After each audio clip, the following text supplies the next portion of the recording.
Nak dikisahkanlah satu cerita tentang di sebuah negeri,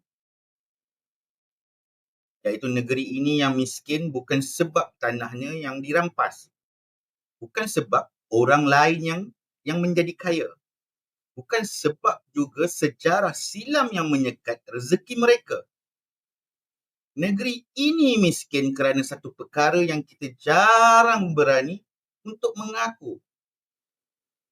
Kerana apa? Kerana kita terlalu selesa menjadikan kemiskinan sebagai maruah dan juga kebodohan, sebagai tradisi bagi warisan. Dan malam ini aku nak rombak satu naratif yang selalu kita warisi tanpa kita tanya dan juga kita soal.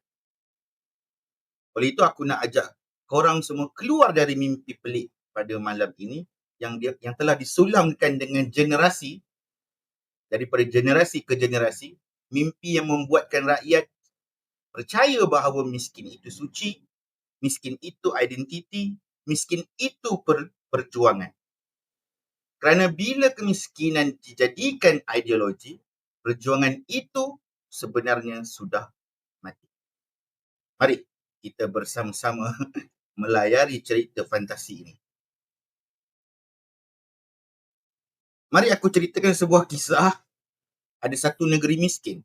Miskinnya dari segi poket, miskin daripada segi akal, miskin daripada segi visi, miskin dari segi kepimpinan.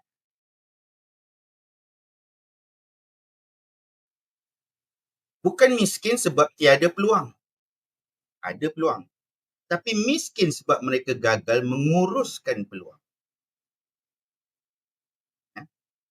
Silap, jangan salah ni.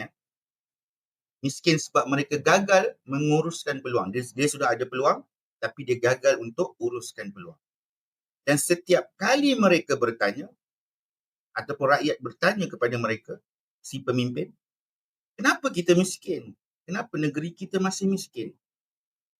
Bukankah jawapan yang sepatutnya keluar adalah dengan jawapan kerana pendidikan kita jatuh, kerana kepimpinan yang ada sebelum ini dan sekarang pun lemah, dan kerana sistem yang ada pada hari ini telah rosak, kerana budaya kerja yang tidak pernah berubah, kerana ekonomi yang bocor bagai pukat yang koyak. Itu adalah jawapan yang sepatutnya keluar.